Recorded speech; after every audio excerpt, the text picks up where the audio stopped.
Chapter 9. And getting into a boat, he crossed over and came to his own city.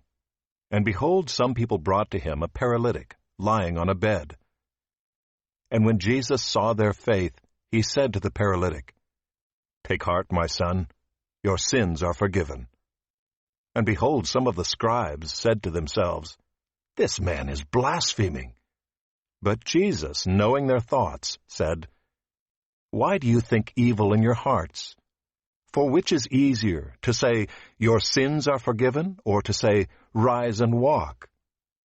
But that you may know that the Son of Man has authority on earth to forgive sins." He then said to the paralytic, "Rise, pick up your bed, and go home." And he rose and went home. When the crowds saw it, they were afraid, and they glorified God who had given such authority to men. As Jesus passed on from there, he saw a man called Matthew sitting at the tax booth, and he said to him, "Follow me." And he rose and followed him. And as Jesus reclined at table in the house, behold, many tax collectors and sinners came and were reclining with Jesus and his disciples. And when the Pharisees saw this, they said to his disciples, "Why does your teacher eat with tax collectors and sinners?" But when he heard it, he said, "Those who are well have no need of a physician, but those who are sick. Go and learn what this means. I desire mercy and not sacrifice. For I came not to call the righteous, but sinners." Then the disciples of John came to him, saying, "Why do we and the Pharisees fast, but your disciples do not fast?" And Jesus said to them, "Can the wedding guests mourn as long as the bridegroom is with them? The days will come when the bridegroom is taken away from them, and then they will fast. No one puts a piece of unshrunk cloth in an old garment, for the patch tears away from the garment, and a worse tear is made. Neither is new wine put into old wineskins. If it is, the skins burst, and the wine is spilled, and the skins are destroyed. But new wine is put into fresh wineskins, and so both are preserved." While he was saying these things to them, behold, a ruler came in and knelt before him, saying, "My daughter has just died, but come and lay your hand on her, and she will live." And Jesus rose and followed him with his disciples. And behold, a woman who had suffered from a discharge of blood for 12 years came up behind him and touched the fringe of his garment.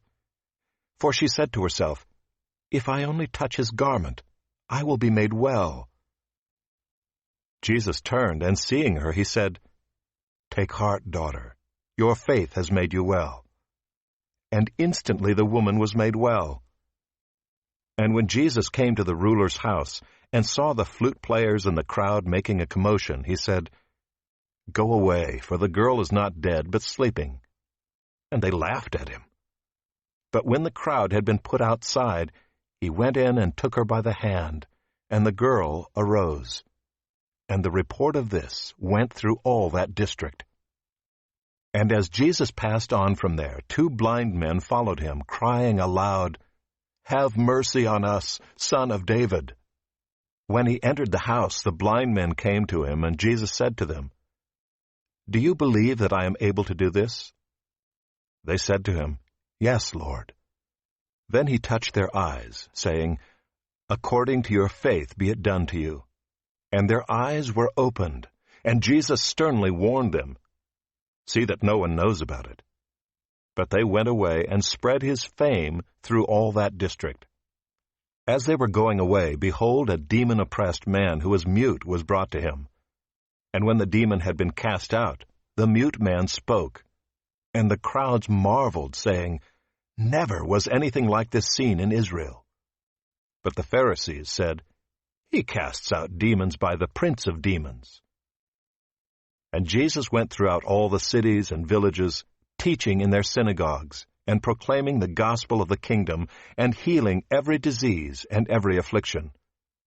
When he saw the crowds, he had compassion for them, because they were harassed and helpless, like sheep without a shepherd.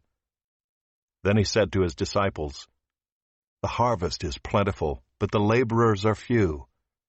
Therefore pray earnestly to the Lord of the harvest to send out laborers into his harvest.